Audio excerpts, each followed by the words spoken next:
for coming to today's Tuesday Times Roundtable. I'm happy to introduce two moderators this afternoon.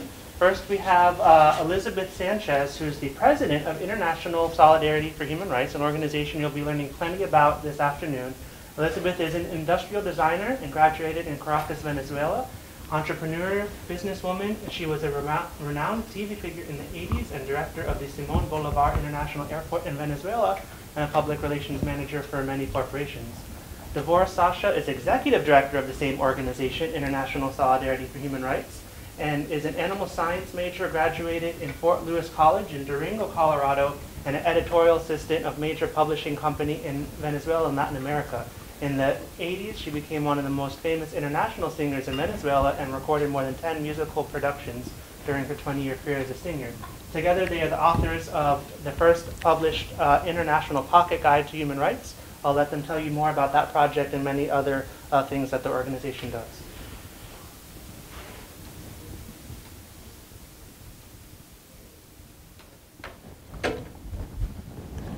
Okay, hi and good afternoon, good evening.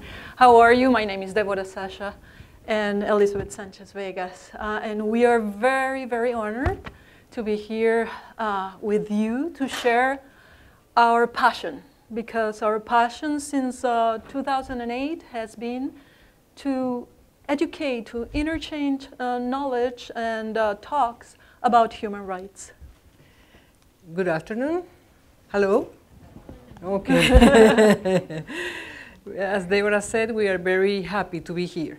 First, before we start, today we honor the memory of those whose lives were lost on September 11 and reflect on our gratitude to the first responders and all those who continue to protect our homeland. Can we make, please, just a minute of silence?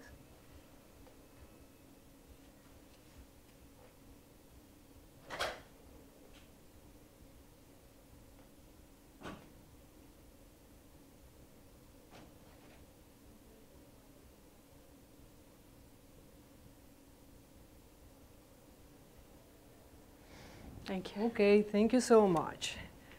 We're going to have a conversation about human rights. We are not teachers. I know that we have a good group of professors here, and we're here to learn from all of you about human rights. We're going to share our experience, the little things that we know about human rights, but as Deborah said, it's our passion. Let me ask you a question. Who speaks Spanish here? Okay, you all are going to help me, okay? Because of course my first language is Spanish, and usually I make some mistakes, more than I want, but I know that you can help me. Thank you so much. Thank you. And as I said, did we say it? We are from Venezuela. Who knows where Venezuela is? Yes, we are from Venezuela, South America. And Elizabeth came here 25 years ago, so she's a U.S. citizen and everything. I came here 10 years ago. I presented my citizenship examination, and I passed it. So, and since we got together, because we come from the same field, the field of artistic, you know, she was a TV presenter in the news, a very TV company, a big TV company in Venezuela, and I was a singer. So when I came here, we met again, and because of the situation in Venezuela, you know, the situation in Venezuela is getting worse and worse and worse. During all these years, 10 years ago, it was bad. Now it's unbearable.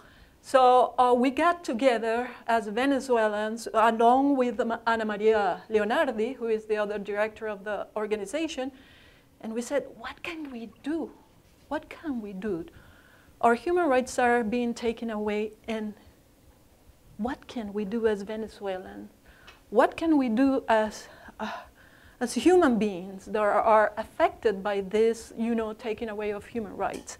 So we decided, okay, let's found an organization that works in human rights. And we ask ourselves a question. Okay, let's start here. Let me see which one is the first one.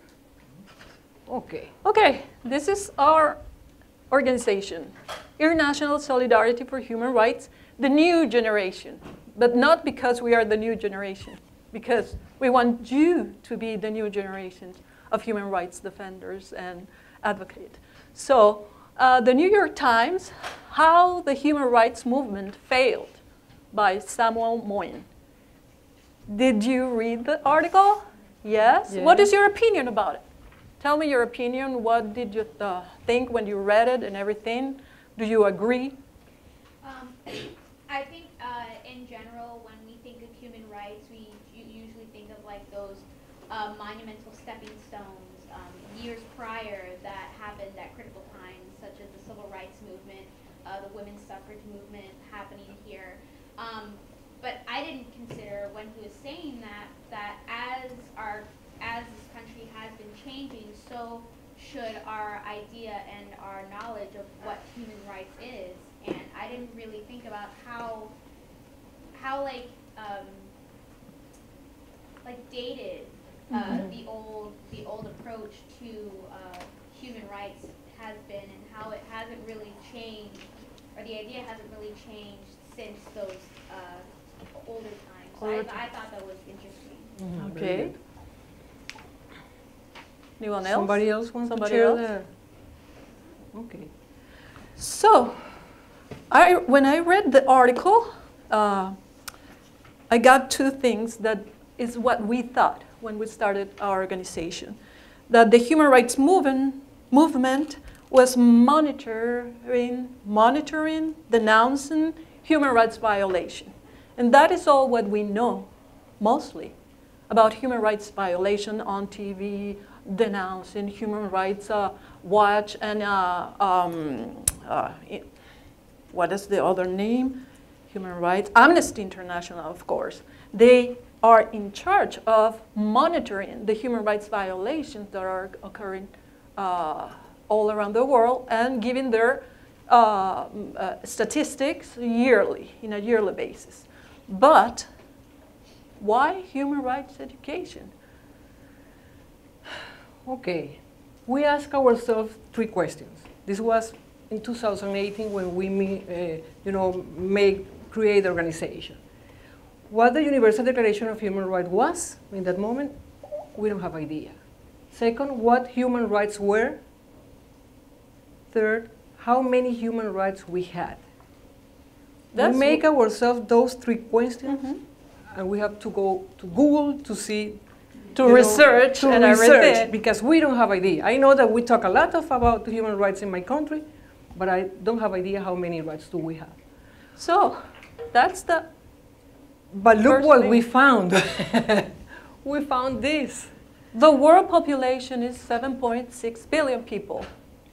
5% of 7.6 billion people knows that the Universal Declaration of Human Rights exists, which is 380 million people. It's the population around the population of the United States, right? You know that exists, right?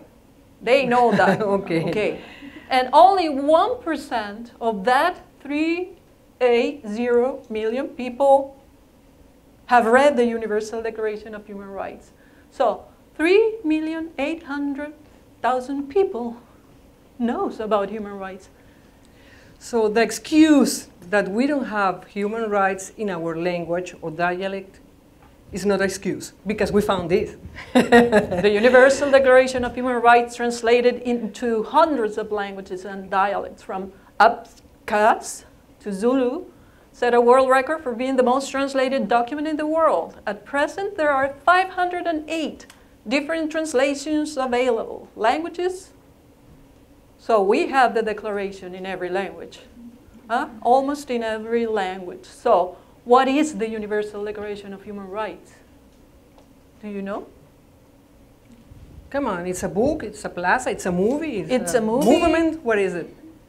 It's a story. It's a document that states the basic human rights that every country should follow. Human rights people should. Correct. Exactly. Should. That's the keyword. Should. Yeah. Exactly. Yes. Exactly. The Universal Declaration of Human Rights is an international document that states basic rights and fundamental freedoms to which all human beings are entitled. The most important document in the world. We consider this the most important document in the world, along with the constitutions of each country. And look the size. I love this image. Look the size of the declaration. it's there.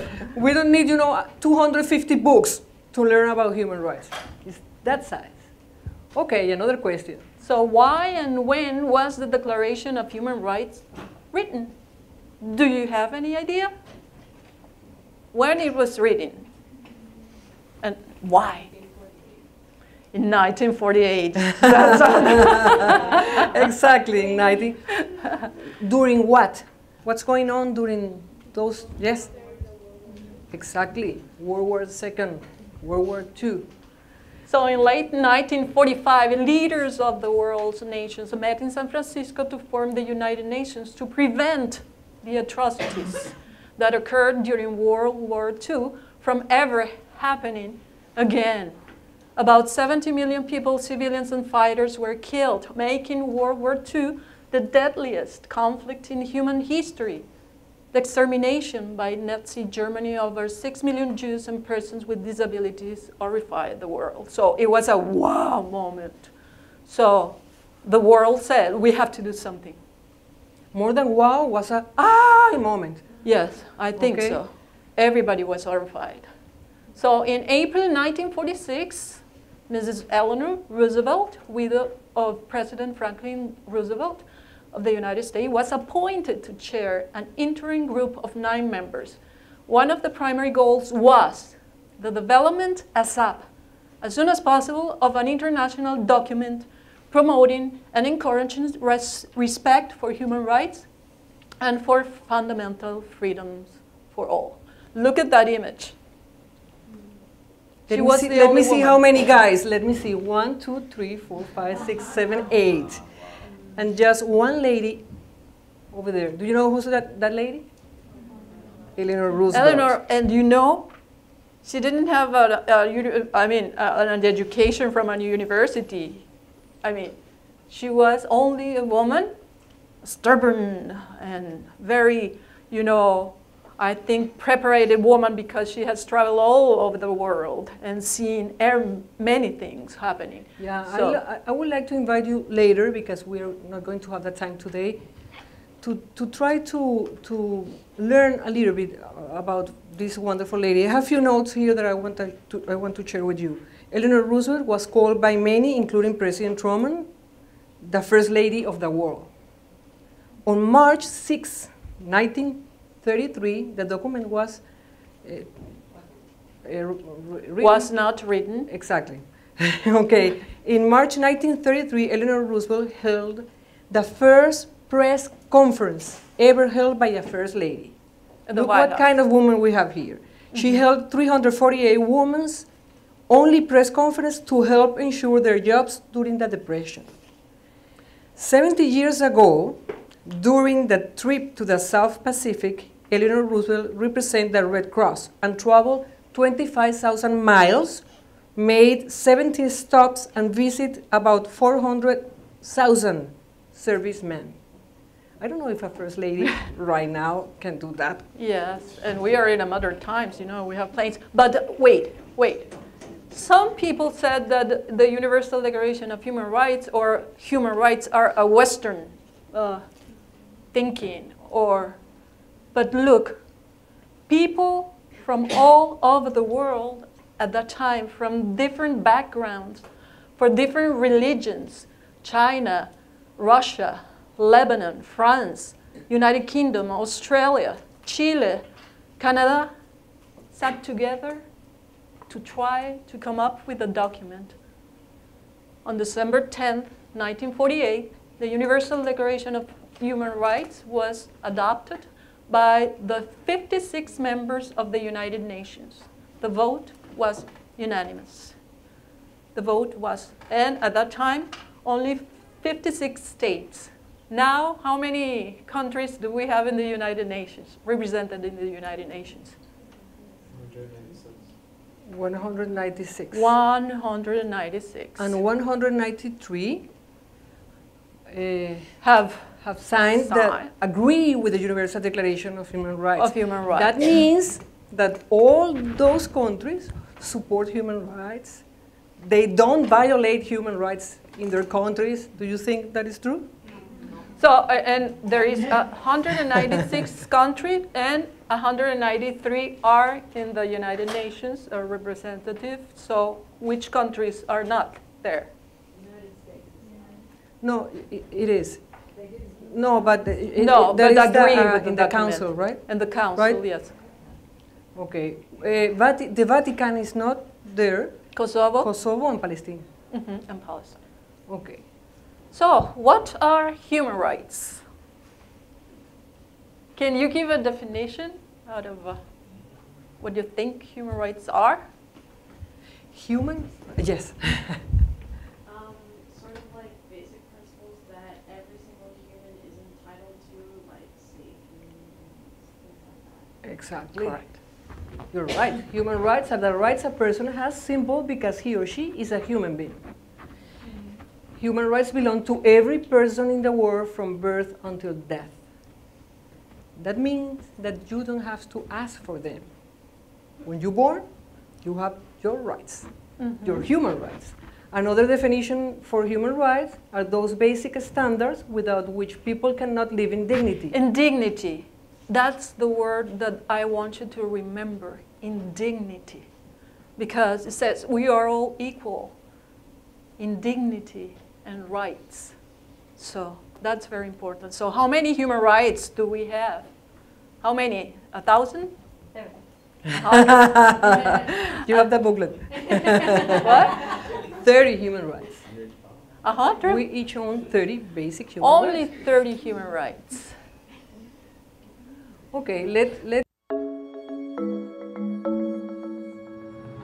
Human rights is, geez, that's a good question. Human rights. Well, that's a tough one. Wow.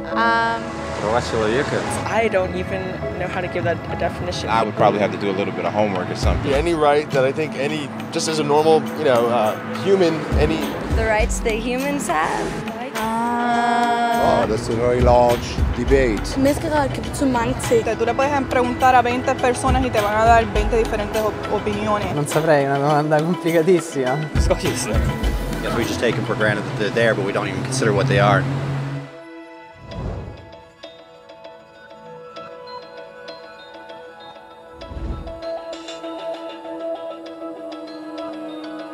Human rights are the rights you have simply because you're human. It's how you instinctively expect and deserve to be treated as a person, like the right to live freely, to speak your mind, and to be treated as an equal. There are many kinds of rights. Most apply to a certain group. But human rights are the only ones that apply to absolutely everyone, everywhere.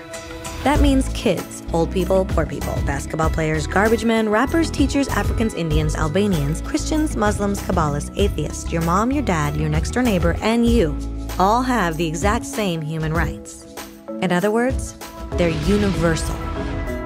But the question remains, what are they? Name the human rights? What the human rights are? The right to live. Equality between all peoples. Right to religion, the right to... Is there supposed to be a list somewhere I should be aware of? According to the United Nations, there are a total of 30 human rights, which are usually lumped together and called simply human rights. They're all listed out in the Universal Declaration of Human Rights, which is the world's most widely accepted document on the subject. But it was a long time in coming. At first, there were no human rights. If you were in with the right crowd, you were safe. If you weren't, well, you weren't. But then a guy named Cyrus the Great decided to change all that. After conquering Babylon, he did something completely revolutionary. He announced that all slaves were free to go. He also said people had the freedom to choose their religion, no matter what crowd they were a part of. They documented his words on a clay tablet known as the Cyrus Cylinder. And just like that, human rights were born. The idea spread quickly to Greece, to India, and eventually to Rome. They noticed that people naturally followed certain laws, even if they weren't told to. They called this natural law, but it kept getting trampled on by those in power.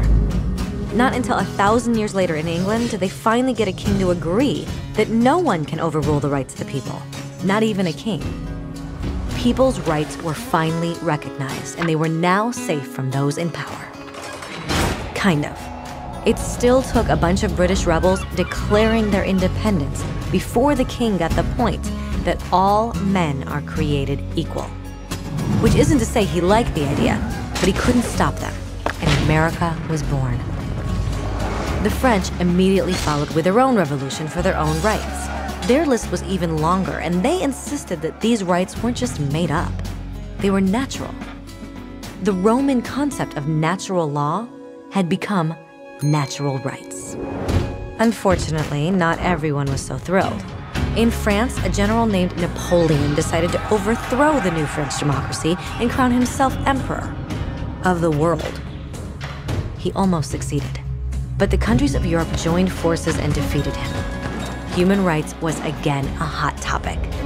They drew up international agreements, broadly granting many rights across Europe. But only across Europe. The rest of the world somehow still didn't qualify. Instead, they got invaded, conquered, and consumed by Europe's massive empires. But then a young lawyer from India decided enough was enough. His name was Mahatma Gandhi, and in the face of violence, he insisted that all people of Earth had rights, not just in Europe. Eventually, even Europeans started to agree. But it wasn't going to be that easy. 2 world wars erupted. Hitler exterminated half the Jewish population of Earth in horrifying Nazi death camps. And all told, 90 million people died. Never had human rights been so terrifyingly close to extinction. And never had the world been more desperate for change. So the countries of Earth banded together and formed the United Nations. Their basic purpose was to reaffirm faith in fundamental human rights, in the dignity and worth of the human person. But what were human rights? Were they the proclamations of Cyrus, the natural laws of Rome, the declarations of France? Everyone seemed to have a slightly different idea of what human rights should be. But under the supervision of Eleanor Roosevelt, they finally agreed on a set of rights that applied to absolutely everyone. The Universal Declaration of Human Rights. The French concept of natural rights had finally become human rights. So, in summary, at first, only a few lucky people had any rights, until one of those guys decided, hey, other people should have some rights too, which was great, except not everyone agreed. And it only took a few thousand years of fighting and declarations and more fighting until everyone finally agreed that human rights should apply to everyone. And they all lived happily ever after. Except for one little problem. If people have the right to food and shelter, why are 16,000 children dying of starvation every day? 1 every 5 seconds. If people have freedom of speech, why are thousands in prison for speaking their minds? If people have the right to education, why are over 1 billion adults unable to read? If slavery has truly been abolished, why are 27 million people still enslaved today? More than twice as many as in 1800. The fact is, when it was signed, the Universal Declaration of Human Rights did not have the force of law. It was optional. And despite many more documents, conventions, treaties, and laws, it's still little more than words on a page. So the question is, who will make those words a reality? I have a dream today. When Dr. King marched for racial equality, he was marching for rights that had been guaranteed by the United Nations for almost 2 decades. But still, he marched. When Nelson Mandela stood up for social justice in the 1990s, his country had already agreed to abolish such discrimination for almost 40 years. But still, he fought. Those who fight today against torture, poverty, and discrimination are not giants or superheroes. They're people. Kids, mothers, fathers, teachers, free-thinking individuals who refuse to be silent, who realize that human rights are not a history lesson. They're not words on a page. They're not speeches or commercials or PR campaigns. They are the choices we make every day as human beings. They are the responsibility we all share to respect each other, to help each other, and to protect those in need. As Eleanor Roosevelt said, where, after all, do universal human rights begin? In small places close to home. So close and so small that they cannot be seen on any maps of the world. Yet they are the world of the individual person, the neighborhood he lives in, the school or college he attends, the factory, farm, or office where he works. Such are the places where every man, woman, and child seeks equal justice, equal opportunity, equal dignity without discrimination. Unless these rights have meaning there, they have little meaning anywhere.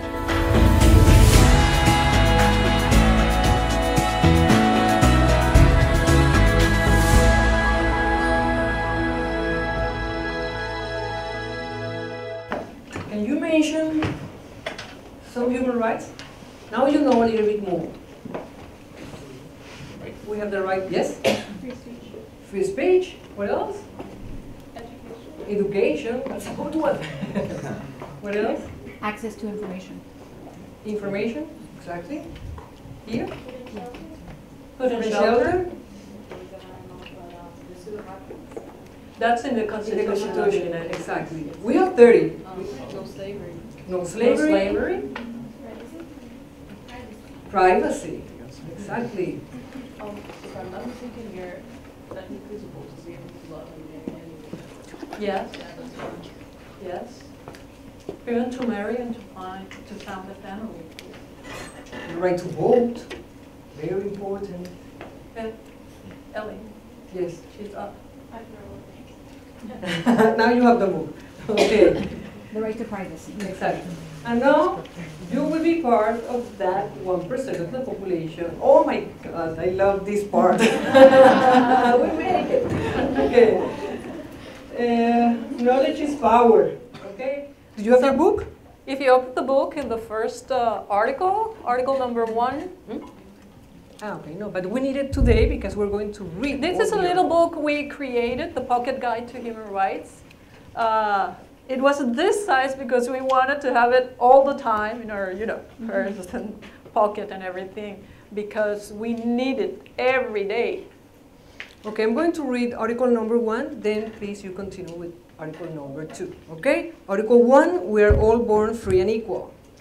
Article 2, I have the right to freedom from discrimination. Article 3, I have the right to life, liberty, and security of person. I have the right. Article 4? The 4th. I have the right to freedom from slavery. Article 5. I have the right to freedom from torture. Article 6, I have the right to recognition everywhere as a person before the law. Article 7, I am entitled to equal protection before the law. Article 8. I have the right to justice. Article 9, I shall not be subjected to arbitrary arrest, detention, or exile. Article 10 is I am entitled to a fair and public hearing. Article 11, I am presumed innocent until proven guilty. Article 12, I have the right to privacy. Article 13, I have the right to freedom of movement. Article 14, I have the right to seek and to enjoy other countries' asylum. Article 15, I have the right to a nationality. Article 16, I have the right to marry and to found a family. Article 17, I have the right to own private property. Private property. Okay. Article 18? I have the right to freedom of thought and religion. Article 19, I have the right to freedom of expression. Article 20, I have the right to freedom of assembly. Artículo 21, tengo derecho para participar en elecciones libres y justas. I have the right to participate in free and fair elections. Very good. You're welcome. You have the right to speak another language. Exactly. Right. Article 22, up there. Article 22, I have the right to social security. Article 23, I have the right to work. This is my favorite. I love it. Yes. Article 25, I have the right to health, food, and shelter. Here? Oh, Yeah? oh. Article 20. Ah, you did it? Okay, over there. Sorry. Article 26. 5. 5. I did 25. Article 26, I have the right to education. Article 27, I have the right to cultural life and to protection of copyright. Article 28, I have the right to social and international order. Article 29, I have duties to the community. Article 30, no one can take away my rights. Okay, let's repeat that one because it's so important. Article 30. No one can take away my rights. Article 30. No one can take away my rights. No one can take away my rights. No one can take away our rights. And in the back, you have the Universal Declaration of Human Rights, all the text as it was written in 1948 with the preamble and everything. And since you mentioned the right to marry and to found a family, I want you to read Article 16. Article 16. Men and women of full age without any limitation due to race, nationality, or religion have the right to marry and found families. They are entitled to equal rights as to marriage, during marriage, and at its dissolution. Marriage shall be entered into only with the free and full consent of the intending spouses. The family is the natural and fundamental group unit of a society and is entitled to protection by society and the state. What do you analyze there? Actually, the first time I read this article was when I was in an M1 discussion because I was Czech Republic and we were fighting for same-sex marriage. Okay. And there is no specification as who are the people that are to marry. Exactly. This was written 1948. And why? I mean. Okay, who has human rights?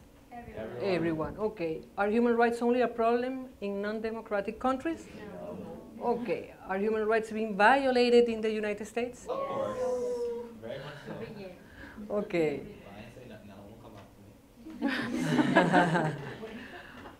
Article 25, I have the right to health, food, and shelter. What is that? A homeless. We see this image everywhere. Everywhere. In Miami, in Florida, we see it everywhere. More than 42 million people go to bed hungry in America. And when you go to bed hungry, you cannot dream about anything. You cannot plan about anything because you're hungry and you are just thinking of how you're going to eat the next day. So this is a very good video.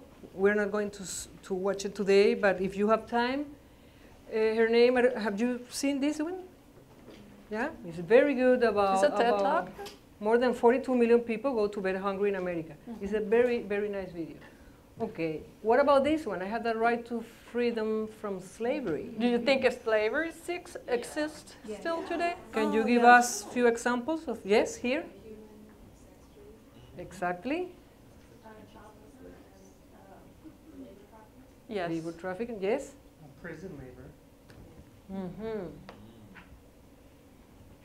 Modern slavery has no legal definition, but includes human trafficking, forced labor, debt bondage, and forced marriage. In the United States alone, nearly 300,000 children are trafficked for sex every year, according to the U.S. Department of Justice. Okay, the Super Bowl. We love the Super Bowl. I like it. I like to watch. It's the largest human trafficking event in the country, and not only Super Bowl. Usually these huge events. Mm-hmm. Because it's like a company, you know, in the hotels, in the human trafficking in the hotels, waiting for, you know, customers to come and. Did you hear about the guy in the news? I saw this in the news I don't know, last year, about the guy, the Uber guy, who was driving, and he picked up two ladies with a girl. And you know, he was listening to the conversation. This lady wants to go to a hotel. So at the end, he said, something's going wrong here. Mm-hmm. And he called the police. Just one call. And was how do you say that in English? well, a scandal, but a huge group of people trafficking with girls.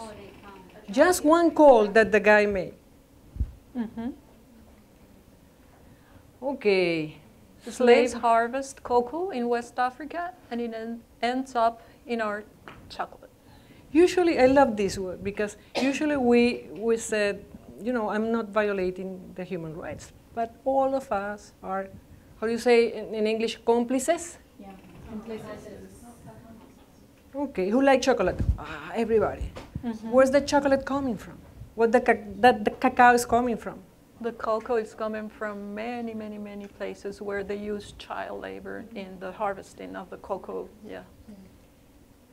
Article 14, I have the right to seek and enjoy in other countries asylum from persecution.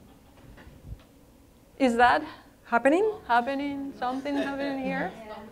No. Sounds familiar? Yes. Oh, I say, oh my God. Well, you like this one, you like this one. We all have the right to work. This part of the Article 23, everyone without any discrimination has the right to equal pay for equal work. Come on, so ladies. It's written there since 1948, equal pay for equal work, and we're still fighting for our rights. Okay. Women make 77 cents to every man's dollar. How much are women actually losing? Look at the end of our lifetime. May I say? Yes. May I add something to that? There's a date on the calendar that, in order for a woman to make the equivalent of what a man makes, I don't remember the date. But if you were to look at if you were to disaggregate the data of who is female and how this breakdown is, there's white women. Then there's women of color, like black women, and then there is Latinx, and that is until November. So una latina tiene que trabajar hasta noviembre. So a whole year and then another 11 months in order to make what a man makes. Well, that's yes. So, on December 10th, 1948, the General Assembly of the United Nations adopted and proclaimed the Universal Declaration of Human Rights. Following this historic act, the Assembly called upon all members countries to publicize the text of the declaration and to cause it to be disseminated, displayed, read, and expounded, principally in schools and other educational institutions, without distinction based on the political status of countries or territories. You think this has been done? Wasn't a mandate. It's there in the declaration. If you read the preamble, it's there. That's why we always said, I never learned this in my school. I remember, I'm Catholic, and I remember to, make my first communion. I need to know my 10 commandments. What do you say, mandaments? If not, well, I will not do it. Why we never learn human rights? You see the size of the document. Never learned this in... Deborah, you like this one? Declaration of the rights and responsibilities of individual groups and organs of society to promote and protect universally recognized human rights and fundamental freedoms. Again, recommend for human rights to be read, to be studied, and it's never happened. And here you have the following 5 documents are the foundations of the International Bill of Human Rights.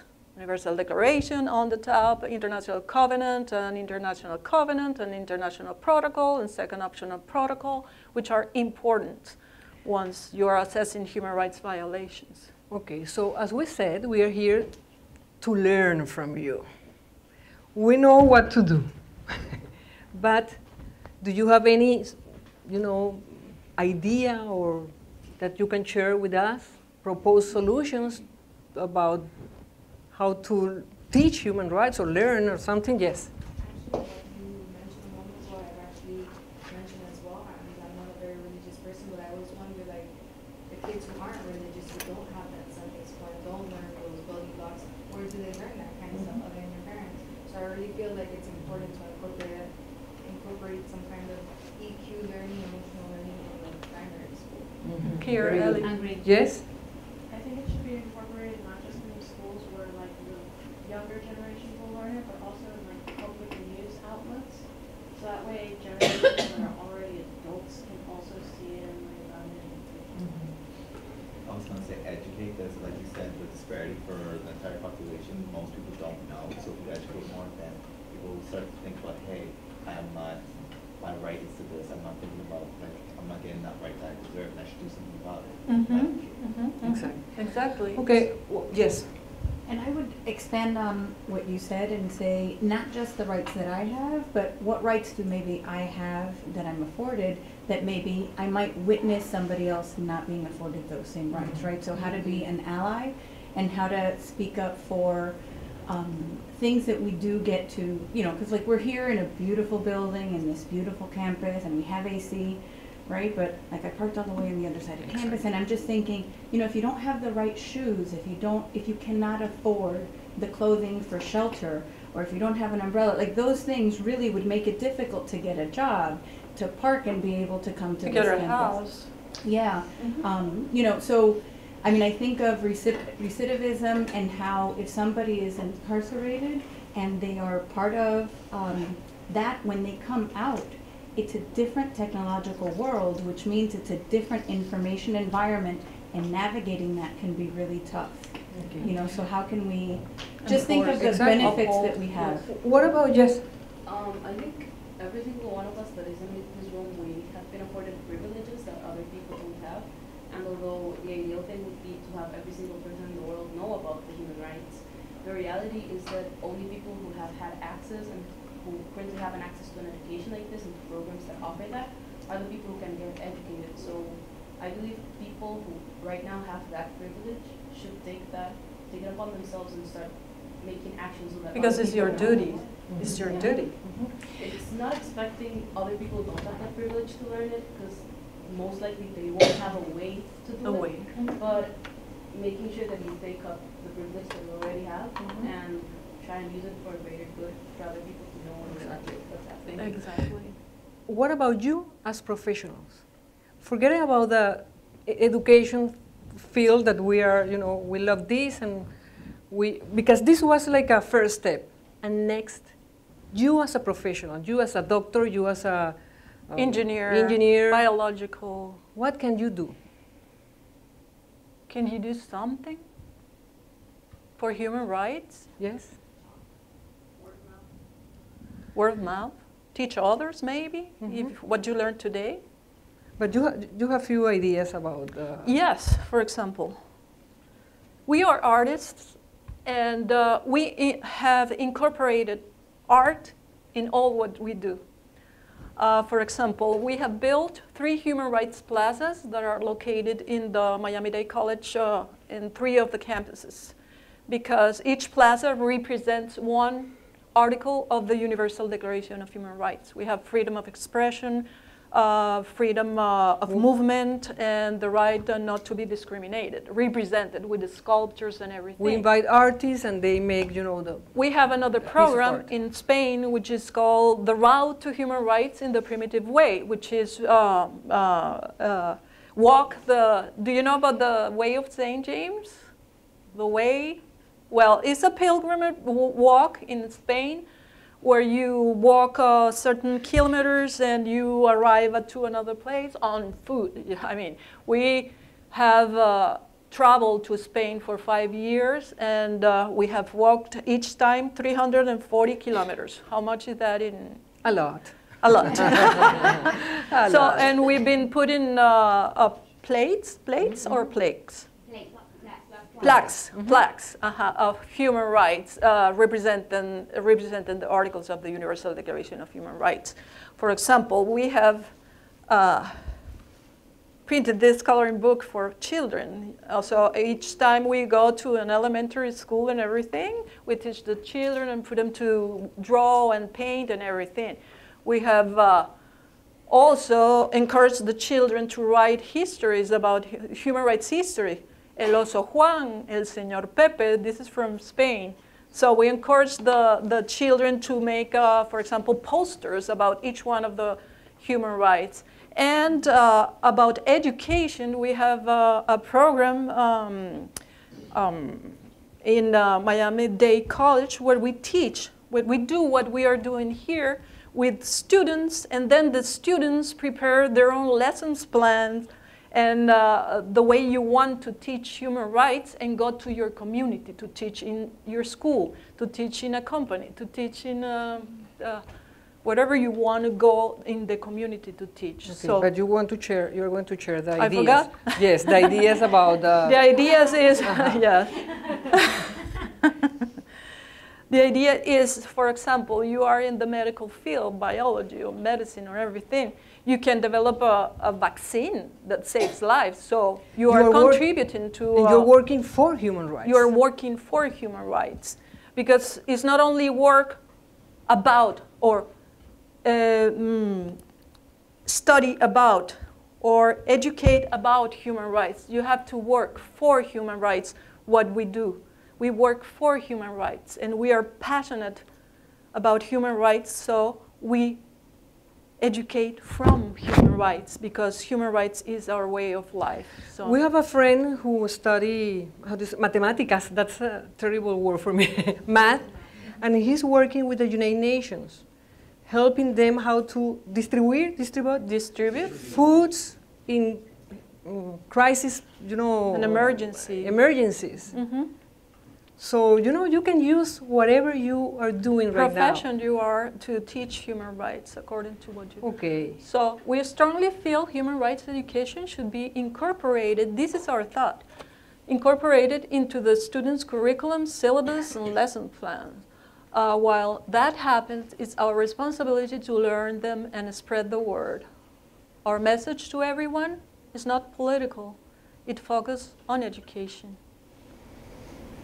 Could you read that? Yeah. Where, after all, do all universal rights begin? In small places, close to home, so close and so small that they cannot be seen on any map of the world. Yet, they are the world of the individual person, the neighborhood he lives in, the school or college he attends, the factory, farm or office where he works. Such are the places where every man, woman, and child seeks equal justice, equal opportunity, equal dignity, without discrimination. Thank you very much.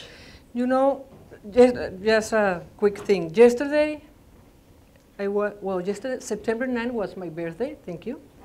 So my son was, in my house, and he decided to open my bank account. He's 30 years old. He's not with me in the account.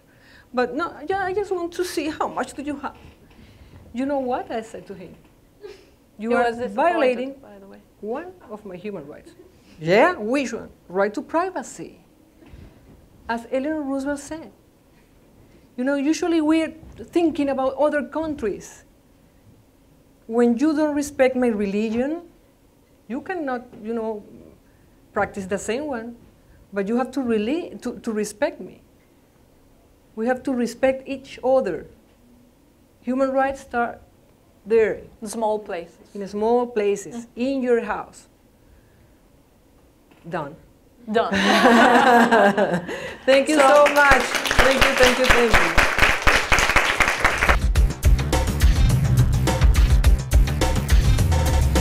Produced by Academic Video Services within the Division of Information Technology at Florida International University.